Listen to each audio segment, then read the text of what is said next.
আজকে চলে এসেছি বেগুনের একটা রেসিপি নিয়ে। দেখে কি মনে হচ্ছে শুধু বেগুন দিয়ে ভাত? এ আবার কখনো খাওয়া যায় নাকি? আজকে যে রেসিপিটা তোমাদের সাথে শেয়ার করব, এটা থাকলে বেগুন দিয়েই পুরো ভাত খেয়ে নেবে, কথা দিলাম। চলো ঝটপট দেরি না করে সোজাসুজি রেসিপিতে চলে যাব। শুধু রেসিপিতে যাওয়ার আগে একটা কথাই বলবো যে এই রেসিপির বর্ণনা একটা ওয়ার্ডে হয় দুর্দান্ত। ঝটপট রেসিপিটা দেখে নিই। প্রথমেই মেন ইনগ্রিডিয়েন্টের পালা, সেটা হচ্ছে বেগুন। বেগুনগুলোকে বেশ গোল গোল চাকা চাকা করে কেটে নিয়েছি। বেগুনগুলোতে তারপর নুন, হলুদ আর একটু লঙ্কার গুঁড়ো সাথে একটু চিনি মাখিয়ে রাখবো।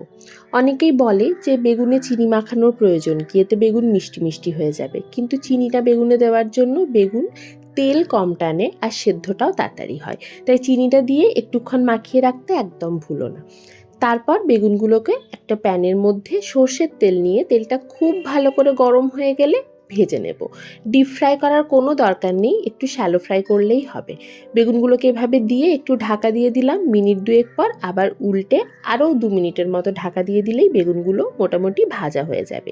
এই সময় বেগুনগুলো মোটামুটি অর্ধেক সেদ্ধ হয়ে যায়। যতক্ষণ ওটা ভাজা হচ্ছে একটা পেস্ট রেডি করছি। তার জন্য নিয়ে নিয়েছি 1 মুঠো ধনেপাতা, 6-7 কোয়া রসুন, একটা টমেটো, ঝাল অনুযায়ী কাঁচা লঙ্কা। কোনো জল দিইনি, টমেটোর রসে এটা পেস্ট হয়ে যাবে ভালোভাবে। এই পেস্টটা রেডি করে সরিয়ে রাখলাম। এদিকে দেখো বেগুনগুলোও ভাজা হয়ে গেছে, এগুলোকে তুলে রাখলাম। ওই প্যানেই দিয়ে দিলাম আরও খানিকটা সর্ষের তেল। ফোড়নে দিচ্ছি কালো জিরে আর একটা শুকনো লঙ্কা। ফোড়ন থেকে সুন্দর গন্ধ বেরোতে শুরু করলে একটা মিডিয়াম সাইজের পেঁয়াজ কুচিয়ে রেখেছিলাম, সেটা দিয়ে দিলাম। ভালো করে সেটা দিয়ে ভেজে নেব।